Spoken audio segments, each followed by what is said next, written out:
Good afternoon, everyone, and thank you very much for joining us for today's webinar entitled Peptide Libraries, Applications, Design Options, and Considerations. My name is Laura Gerst, and I am the Marketing Specialist for the Peptide Services group here at GenScript. And peptide libraries are invaluable tools for many research applications. However, while they may seem pretty straightforward, there are actually some specific design strategies that are important to keep in mind when you are ordering a peptide library.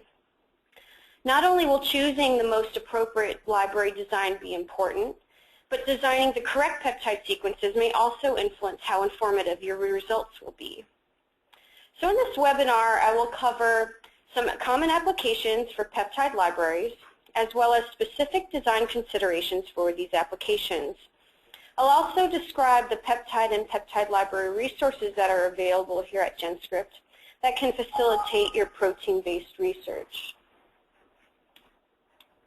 If you have any questions during the presentation, you can submit them by typing them in the questions field that you'll see on your screen. And I'll do my best to answer them after the webinar is over. And also frequently asked questions with their answers, as well as the webinar itself, will be posted on our website later at www.genscript.com. And finally, at the end of the presentation, you'll receive a brief survey. We encourage you to fill out this survey, as it'll help us better design and optimize our services to meet your needs in the future. All right, so to start, I just want to briefly overview what I'll be covering today. First, I will introduce the concept of peptide libraries, what their general uses are, and also what the different peptide library options are that you can choose from. After that, I'll describe the basic principles and options for library design, and then I will discuss some general considerations that are useful to keep in mind when you are designing your library, which will really improve your research outcomes. And then finally, I'll end with a Q&A session.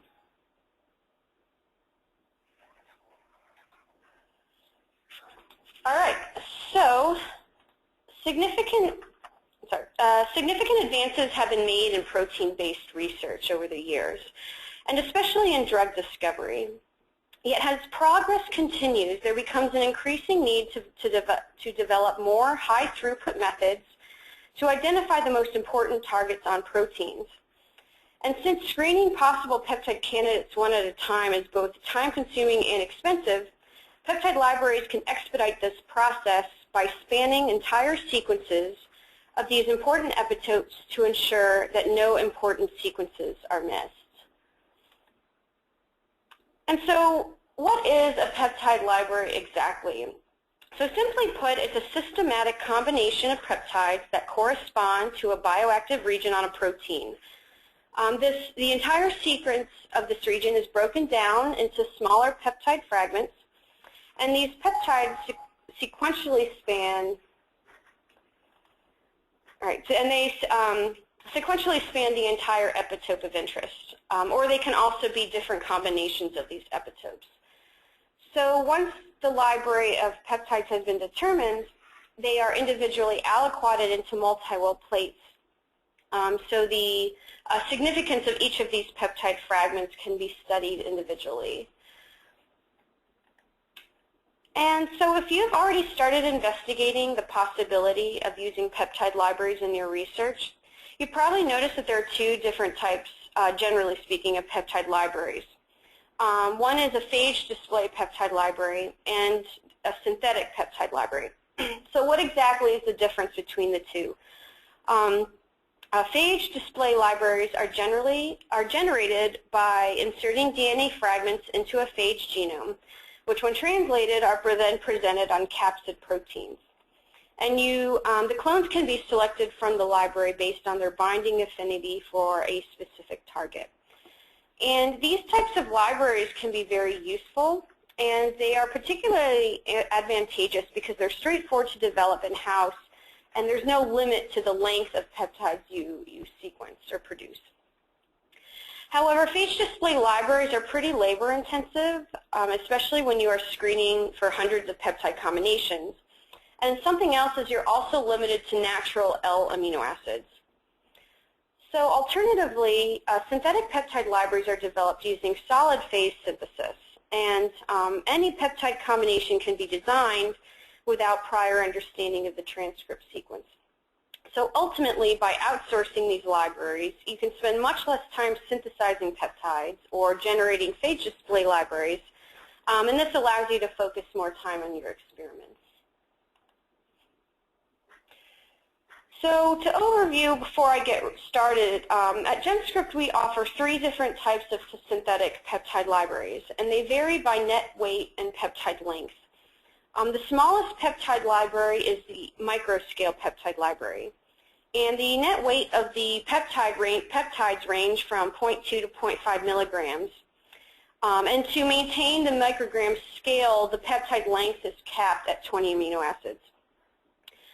Typically, these libraries are used for preliminary peptide screens because of their lower cost, but they're also great for proteomics research, or they can also be used in conjunction with quantitative methods such as mass spec. The second type of peptide library we offer is a purified peptide library. So these, in this library, the net weight of the peptides range from 1 to 4 milligrams. And the peptide length is a little longer. It's capped at 25 amino acids. And for this library, there are a range of peptide purities you can choose from. And I'll describe in a little bit more detail what these purities are towards the end of the presentation. But typically, these libraries are used for immune monitoring. They're great for cell-based assays, drug discovery, and if you want really pure peptides, they can be used for clinical trials as well. And so the last type of peptide library I'll discuss is the crude peptide library. This library offers the most flexibility in terms of, in regards to quantity options. However, the peptides are delivered as is, and so therefore you're not going to get a report of what the end purity is. These libraries are very useful for screening applications where high purity isn't necessary, such as biomarker discovery or T-cell assays. Okay, so now that I've covered the principles of a peptide library, I'm going to move on to a little bit more of the basics for how you design a peptide library. So the first step in designing a peptide library is to identify the bioactive region on your protein of interest. So if you're not sure where to start here, there are some online tools that are helpful, and I've included the website for one of such pages here. And this website can help you actually determine which peptide sequences to focus on. So for this example, on this website, you'll enter the UniProt ID of your protein into the site, and the page has a proprietary algorithm to report back the most likely bioactive peptide regions. So this gives you a place to start. And once you've identified what this bioactive region is, then you decide what type of library you want. GenScript offers a free online tool, which I'll describe later, that will generate any peptide library you're interested in. All you need to do is input the sequence of the bioactive region, and the tool will automatically generate peptide combinations for you. And you can also choose how much quantity you'd like and whether you want microgram or milligram quantities. So in general, there are 6 common peptide library designs to choose from. The type you choose really depends on what your end application is. And in this section, I'll describe which designs will work best with your research. So the 6 library designs include overlapping peptide libraries, truncation peptide libraries, random libraries, alanine scanning libraries, positional peptide libraries, and finally scrambled peptide libraries. So I'll go through these one by one in more detail. So the first type of peptide library I'll talk about is the overlapping peptide library. And this particular library is ideal if you have a linear and continuous epitope, so that you can sequentially span the entire peptide sequence. Overlapping libraries are commonly used if you're interested in B or T cell epitope mapping and determining which sequences within the epitope are most important for binding. And you can choose the length and offset of your sequences, and I'll describe this in a little more detail in the consideration section of this presentation. And this will really help you narrow down on precise lymphocyte epitopes. So to give you a better idea about how these libraries are used experimentally, I've included a case study in which a group designed an assay that could be used for disease detection. And in this study, the authors needed to first identify a biomarker that would reliably indicate the progression of a specific disease, which in this case is osteoarthritis. They had previously observed that the degradation products of a protein called COMP were often indicators of the onset of osteoarthritis. But to adequately design the library, they first needed to identify the precise epitope that an antibody against this COMP protein would bind to. So using GenScript services, the authors designed an overlapping library that covered the entire COMP epitope. This library was composed of 51 15-mer peptides that overlapped by 10 amino acids. When the anti-COMP antibody was added to the library, they could then determine which peptide fragment was bound and therefore identified the specific epitope to be targeted in this case, their ELISA design. All right, so that was overlapping peptide libraries. So the next design option is an alanine scanning library. And in these libraries, alanine, which is the smallest amino acid, is substituted in for each non-alanine residue in a peptide sequence.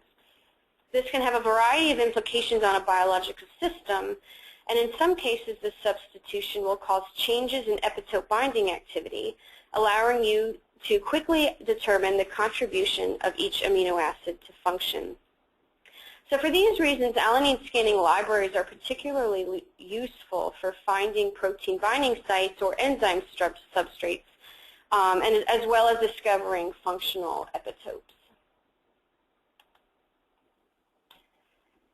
So an example for how this has been used is T-cell engineering. This is especially important to develop novel immunotherapies to treat cancer. So naturally, T-cell receptors have low binding affinity for self-tumor peptides. And to develop targeted T-cell immunotherapies, one option is to design a T-cell that has a high affinity for cancer cell MHC complexes. So to identify the T-cell receptor region to target, the group sequentially replaced each residue with an alanine and then examined how this affected binding affinity with MHC complexes. And so in fact, they found that when the residues corresponding to a particular region on the T-cell receptor, or the CDR3 region, were changed to alanines, the binding affinity with the MHC was greatly reduced. So the authors were able to pretty easily identify a key region so that they could target when developing novel tumor immunotherapies. All right, so next I'll talk about truncation peptide libraries. This is another popular design choice, and for these libraries, the peptides are systematically truncated at both the N and C termini to generate different fragments at different lengths. And truncation libraries are often used to identify the minimum peptide lengths required for epitope activity. And when you combine them with FRET, you can, this can actually help you identify peptides that have enhanced proteolytic stability. So as I mentioned on the previous slide, truncation peptide libraries can quickly identify the most important peptide sequences within an epitope for maximal activity. In this case study, the authors were interested in improving antibody-based drug design by better understanding a potentially dangerous side effect of antibodies, which is aggregation. And so there are a couple proteins that are bacterially derived, proteins A and G. And these are known to bind to antibodies and cause aggregation. So the authors in this paper wanted to determine which regions of these proteins have the highest binding affinity for antibodies so that they could better design these antibodies.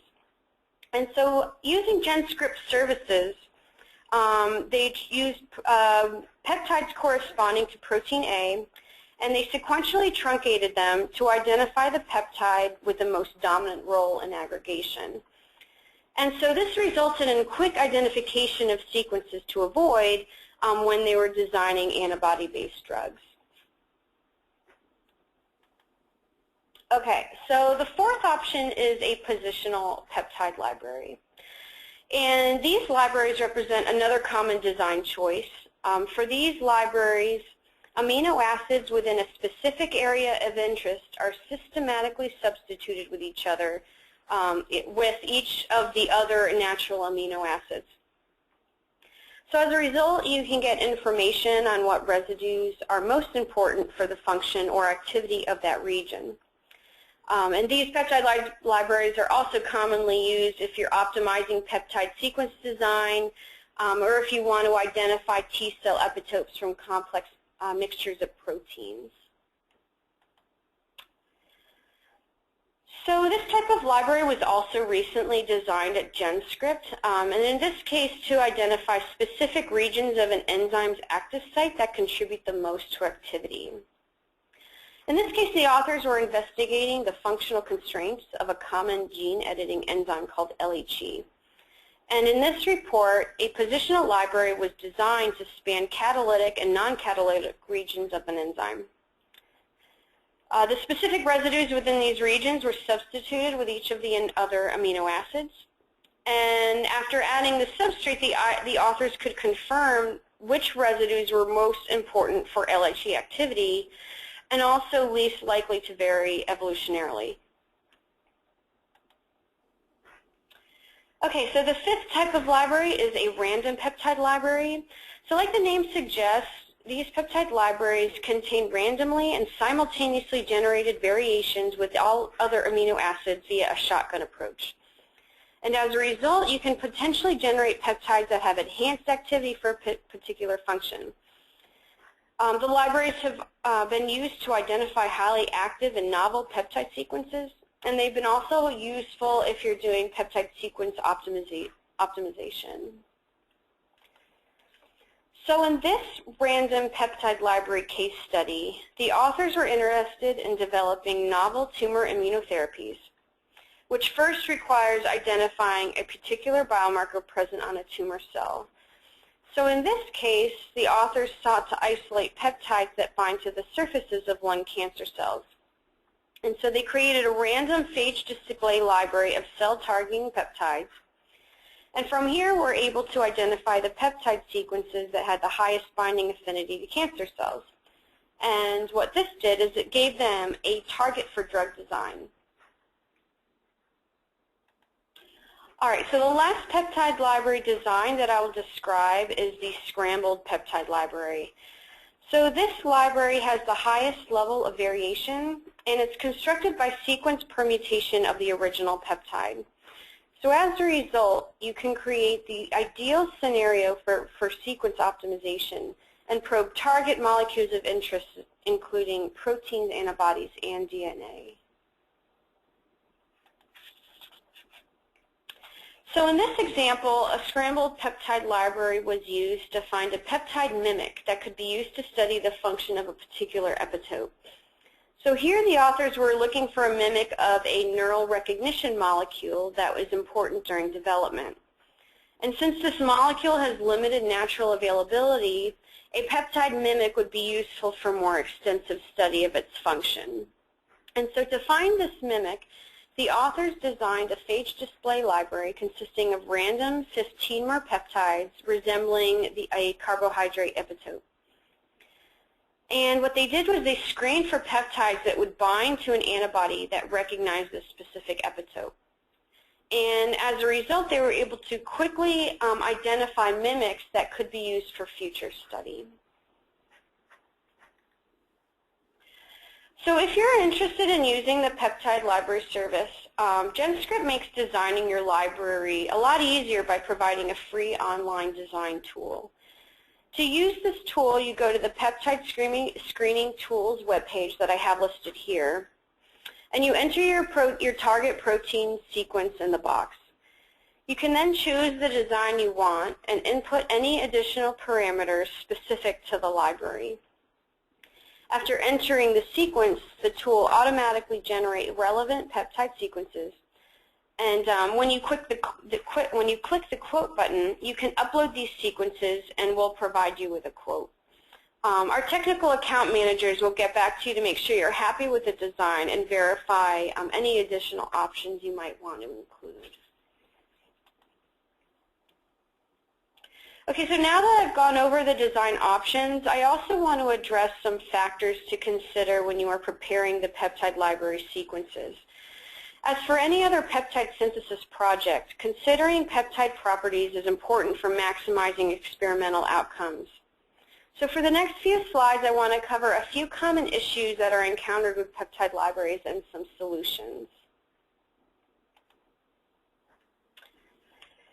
All right, so in terms of peptide library design, the online design tool that GenScript offers takes most of the guesswork out of choosing your peptide sequences. There is, however, one design, the overlapping peptide library, that requires a little more planning.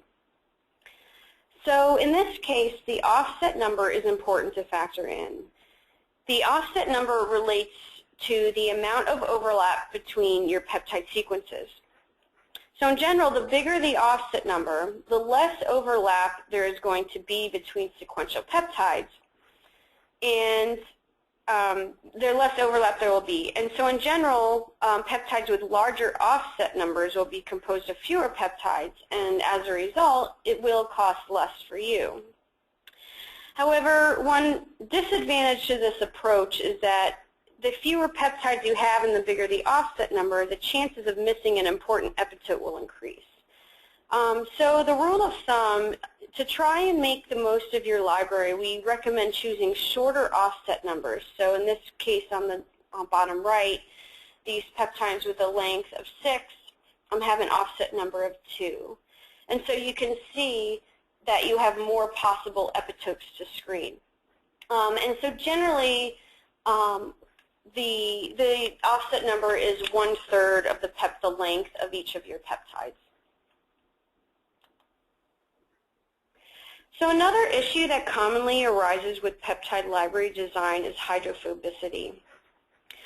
So, when peptides are randomly generated, sometimes you're going to end up with a few that are hydrophobic. And including these peptides in your design is more of a problem when you choose high purity libraries, since hydrophobic peptides are more difficult to purify. Another disadvantage is that they're also harder to solubilize, which is going to really complicate downstream experiments. So when this happens, you have a few choices. The first option is to choose a lower purity if purity isn't as important, and this will expedite the turnaround time. Another option is to replace the hydrophobic amino acids with more neutral or hydrophilic residues, such as those that we've listed here. Alternatively, you can either remove these sequences altogether or choose a different combination. And if you, when you design your library and you uploaded it for a quote, we will review your sequences for you. And if we notice that some of these hydrophobic sequences appear in your library, we will get back to you and provide you with the scenario I just did. So we will inform you in case this is an issue. So finally, another application that's becoming more popular with peptide libraries is multiple reaction monitoring. So reaction monitoring is combined with mass spec to quantitatively detect and quantify proteins in a sample. And if this is something that you're interested in, there are a few considerations for this as well. So first, you want to choose peptide lengths that are around 10 amino acids in length. And so for this scenario, the microscale peptide library will be ideal. You'll also want to avoid short hydrophilic or long hydrophobic sequences, and this will ensure that you have a high signal response. Also, residues that are prone to oxidation, such as methionine or tryptophan, can also complicate downstream mass spec analysis. So if you want to know more about peptide libraries and how they can be used for reaction monitoring, I've included here a useful review for your reference. And so you can feel free to check this out if you have any additional questions. In addition, if you have any other questions at all about your peptide library, our technical account managers will be happy to assist you. So finally, I'll just take a few minutes to summarize our services here at GenScript. So again, if you're interested in using peptide libraries in your research, GenScript offers a range of peptide library options to meet multiple research applications. The standard crude library, as I mentioned previously, has the highest quantity range, between 1 to 20 milligrams per peptide, and the length ranges between 5 and 25 amino acids. We do not typically report the N purity of these peptides in crude libraries, but generally the range is about 20 to 30%. Purified peptide libraries, on the other hand, can be delivered at different purity levels, which I've indicated here. And the ones you choose will really depend on your final application. And if you have questions regarding exactly which peptide purity to choose, you can always contact us and we can help you based on what your research needs are. These libraries are available at 1 to 4 milligrams per peptide. And then the last library, the microscale peptide library, is our newest service. And it has the smallest quantity offering, so in the microgram range per peptide. And we offer 2 purity options for this service, either crude or 70%. So another option you have when you choose your library is the QC. Our crude peptide library is available with either a mass spec report alone, or you can combine it with HPLC. The purified library is available with comprehensive QC, including a COA, HPLC, and MS report for every peptide in the library. And finally, our microscale library is delivered with the COA, MS, and HPLC report included with the price. But if you would like more additional analysis for this particular library, we do offer analytical HPLC.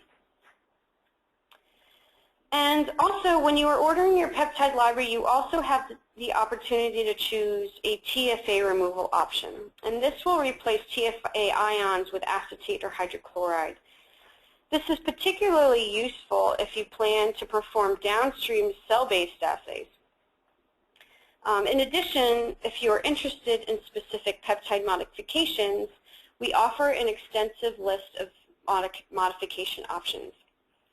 Our technical account managers will be happy to assist you and help you choose the most relevant modifications for your research. And if you'd like to find out more information about our peptide library service options or any other applications that weren't covered here, please feel free to visit our peptide library website.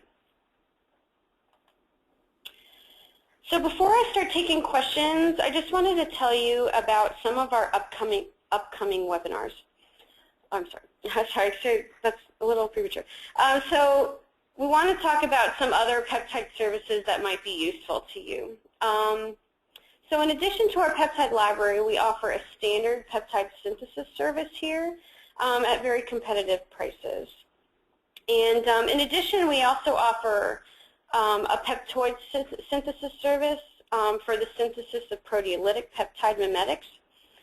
We also offer click peptide synthesis and cosmetic peptide synthesis if you're interested in commercial grade peptides. And again, for more information about these services, please visit our peptide services website, which I have here. Okay, so I want to just thank you for joining this webinar today. And before I proceed, I just wanted to share about some of our upcoming webinars in case you're interested. So on May 12th, we'll be hosting a webinar on chaperone co-expression strategies for recombinant protein production in E. coli. And for those who want to know a bit more about our protein services, this might be a good opportunity to learn more. On May 20th, we'll be presenting the webinar Analyzing Antibody Sequences for Recombinant Antibody Expression. And on June 5th, we'll be presenting a webinar on expression vector design and expression vectors, how to choose or customize vectors for gene and protein expression. So please feel free to register for any of these webinars by visiting the website listed here. All right, so this concludes our webinar on peptide library design considerations. Before we sign off, I would be happy to take any questions you might have. So again, please feel free to enter them in the questions bar on the side of your screen.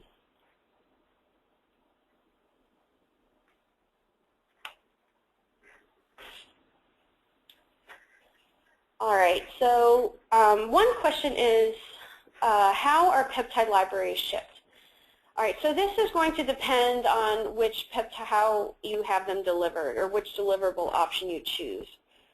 So there are two deliverable options for libraries. Standard peptide libraries are usually delivered lyophilized in 96-well plates, or individual vials at the specified peptide quantity. Microscale libraries can be delivered actually either lyophilized or solubilized. So you'll have the choice when you place the order.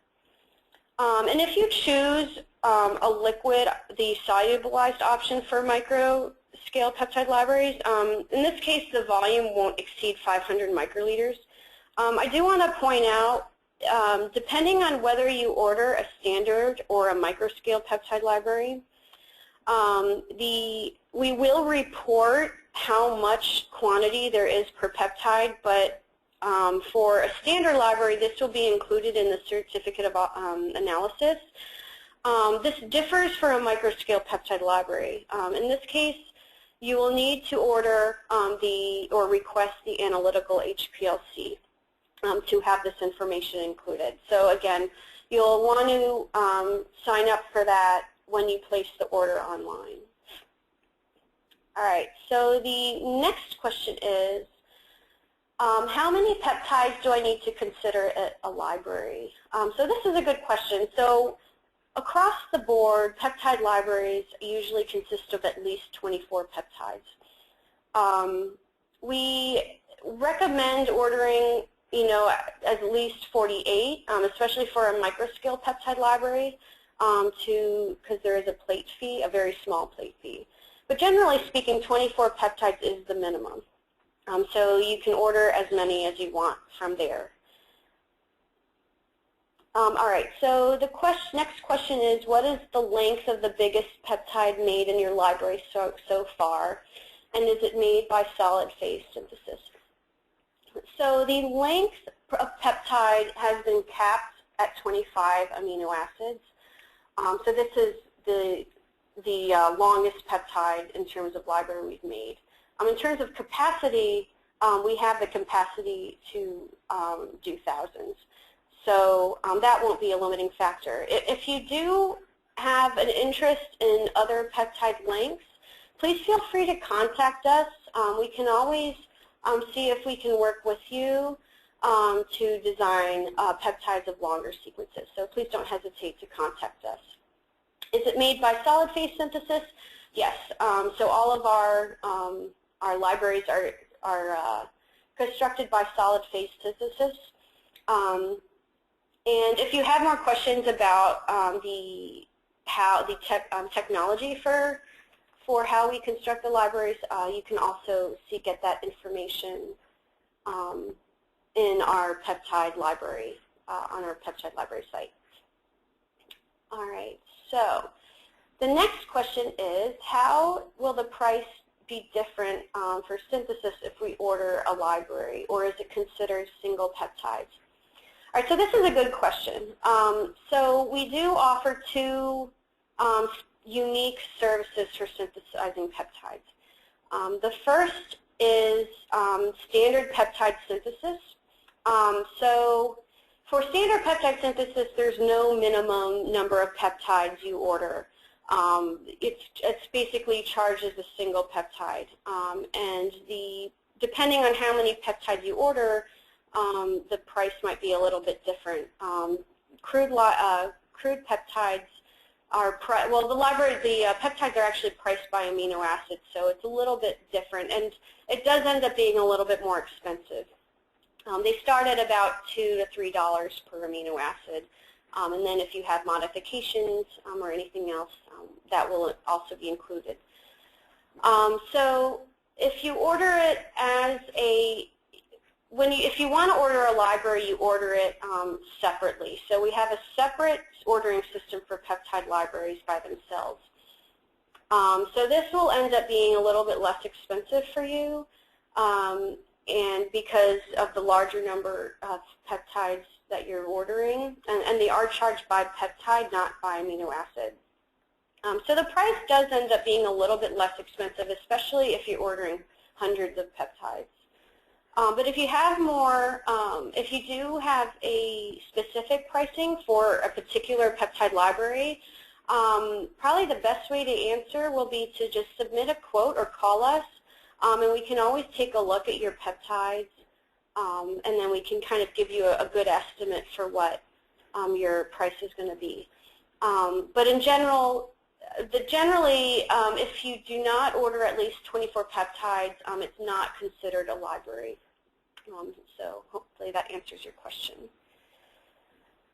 All right. So one other question we had is what is included in the analytical HPLC report? So analytical HPLC is an additional QC option that's available for our microscale peptide library service. So this is going to give you a little bit more information about each peptide. We'll include an amino acid analysis report, and it'll be, again, for 100% of the peptides in your library. And in this report, you'll also receive a chromatogram for the amino acid solution of each peptide, and this will give you the precise quantitation of the exact net weight. And this, again, is for all the peptides in your library. So right now, we can't extend the service to our standard peptide library. That can change in the future. But if you are interested, again, please request to add the analytical HPLC service when you place your order. All right. So I do not see any more questions at this time. Again, if you have any other questions about any of the content here or anything I haven't covered, then please, you can either email me, I'd be happy to help you out, and then you can also visit our FAQ site that I have listed here. And again, we will be posting this webinar on that site as well. So thank you very much for your time, and the best of luck with your research.